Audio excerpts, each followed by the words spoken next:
When I think back to that summer, bright skis, warm air, everything shimmering with the promise of a new beginning, I can still taste the bitterness that sat under my tongue like poison. Graduation was supposed to be the final step into the life I'd worked for since I was a kid. But instead, it was the moment everything almost fell apart, the moment I learned what betrayal from family really meant, and the moment I realized how sharp revenge tastes when served cold and planned with precision. My name is Alyssa Carter, daughter of Michael Carter and stepdaughter of the woman whose presence had almost completely rerouted my destiny, Samantha, and her picture-perfect daughter, Betrayal. While people looked at us from afar and thought we were the modern American blended family, beneath the posing and polite smiles stood a Cold War. It started years ago, the very day they moved into our house. I was 16 when Dad remarried. He was in love, he told me, the kind of love that cracks open a man's heart and makes him believe he gets a second chance at life. I wanted to be happy for him. He deserved joy after everything he'd sacrificed raising me alone. But the moment I met Samantha, something unsettled in my gut. She had a glamour to her, polished nails, tailored skirts, a voice soft enough to sound sweet but sharp enough to slice, and a daughter who mirrored her in every way. Betrayal looked like the type of girl who was born with privileges most people spent their whole lives chasing. Long auburn curls, blue eyes that sparkled when she smiled, and a confidence that came from being told the world was hers for the taking. She walked into my room that first day, scanned it with a curled lip, and said with an airy, amused tone, "Cute. It's like Pinterest, but on a budget." That was the moment I knew the war had begun. Years passed, and Dad never realized what went on behind thick walls and closed doors. He was always at work, always handing the reins of the household to Samantha, who wielded her power like a queen ruling her kingdom. While she baked cookies for the neighborhood and posted family photos online with the caption "blessed," she whispered criticisms about me like they were prayers. But none of that mattered to me as much as my education did. I had always dreamed of being the first in my family to graduate with honors from a top university. I studied late into nights, sacrificed my social life, and fought for scholarships. I wanted to build a future Dad could be proud of. Then came senior year at Ridgeview University, my final semester, the last hurdle before I walked that stage in my navy cap and gown. And that's when Betrayal struck. She had enrolled at Ridgeview too, though for completely different reasons.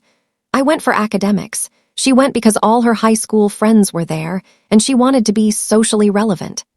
While I carried books, she carried ring lights. But even though we walked different paths, she never missed an opportunity to sabotage mine. The tension between us escalated when she realized I was set to graduate summa cum laude, the highest Latin honor, something she couldn't dream of earning with her grades. I overheard her telling her friends once, half laughing, half furious, "If Alyssa gets that award, my mom's gonna lose it. She already thinks Dad treats her like some kind of genius charity project." That was the moment I understood. This wasn't just sibling rivalry. This was an attack on their image, on her mother's pride, on the illusion that Betrayal was the golden daughter. And Samantha, she was not the type to lose gracefully. 2 months before graduation, everything crumbled. I opened my email one morning to find a message from the university's academic board. "We regret to inform you that your graduation eligibility has been temporarily suspended pending investigation of alleged academic misconduct." My vision blurred. My entire body went cold. Misconduct. Me, the girl who built her life on textbooks and discipline. I rushed to campus.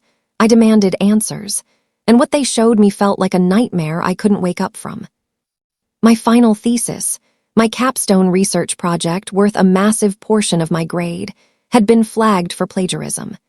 Entire pages had been replaced with copied text from online journals, not the original content I had poured months of work into. The board looked at me with stiff professionalism, as if waiting for my confession. I begged them to check their server logs, to verify the edit history, to see that someone else had accessed my account.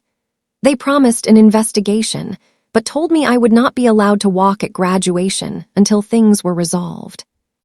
I stumbled out of the room feeling like my chest was collapsing. Instead of heading to the bus stop, My legs carried me across campus to the one person I suspected immediately.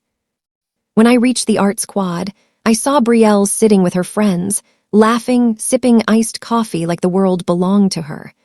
I marched up to her, jaw clenched. "Did you do something to my thesis?" I spat, trembling. Her smile froze. She looked at me, tilted her head, and shrugged. "I don't know what you're talking about," she said, voice too calm. "Maybe you're just not as smart as you think you are." Her friends snickered. That's when I knew, without a doubt. But knowing wasn't proof, and without proof, all I had was the ruins of my academic future. Dad tried to help, but Samantha inserted herself at every turn, insisting that maybe the school was right to question the integrity of my work. "Pressure affects people differently," she'd say at dinner. "Sometimes students make poor choices." She said it with sympathy, but her eyes glittered with satisfaction. I barely slept. I barely ate. For the first time in my life, I felt like giving up. Then came the night everything changed. I was sitting in the library at midnight, surrounded by spreadsheets and digital forensics guides, desperate to find anything to prove my innocence.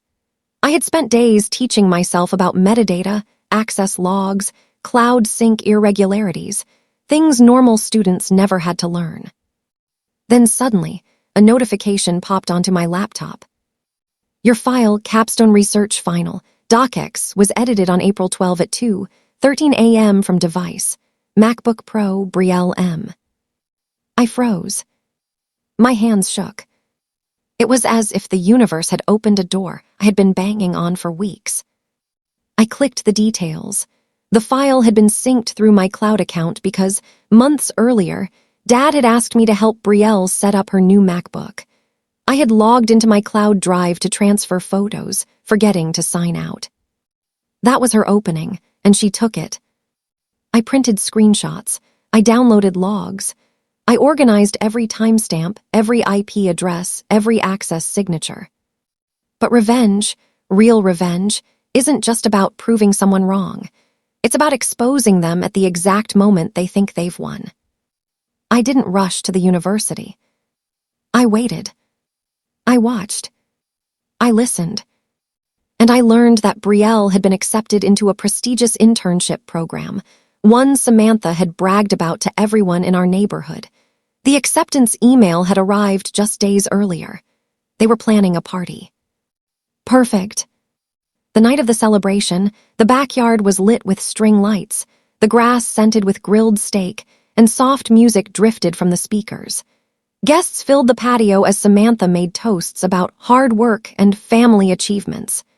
Brielle posed for pictures in a white dress that made her look innocent, angelic. I stepped inside the house. My heart hammered, but my hands were steady. I connected my laptop to the smart TV, the one Dad had installed in the living room and synced to every device in the house. I pulled up my presentation. Then I turned the volume up to maximum. When the first slide popped onto the screen, every guest froze. Conversations died. All eyes turned toward the living room. And there was my title screen.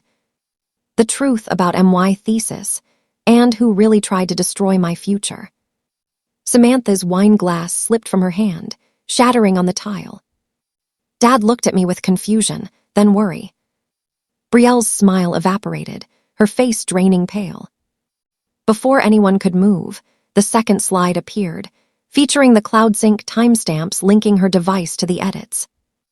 Gasps filled the room. "No," Brielle whispered, shaking her head. That's manipulated. She's lying." I clicked to the next slide, screenshots of her IP address, her device ID, server logs, metadata traces, everything.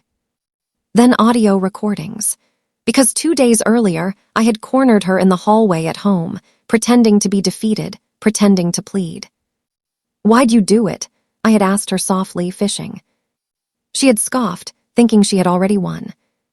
"Because," she said, dripping with contempt, "you were never supposed to outshine me. Mom said we needed to keep you in your lane. You're just the stepdaughter. You're not supposed to get ahead of me." I had recorded every word. And now, surrounded by 50 people, her voice echoed through the speakers like a confession carved into stone. Samantha's face contorted in horror, not for the crime, but because the mask she wore so proudly was cracking in front of her audience. Dad looked heartbroken. Brielle burst into tears, screaming that I had set her up. But the truth was undeniable. I ended the slideshow with one final slide.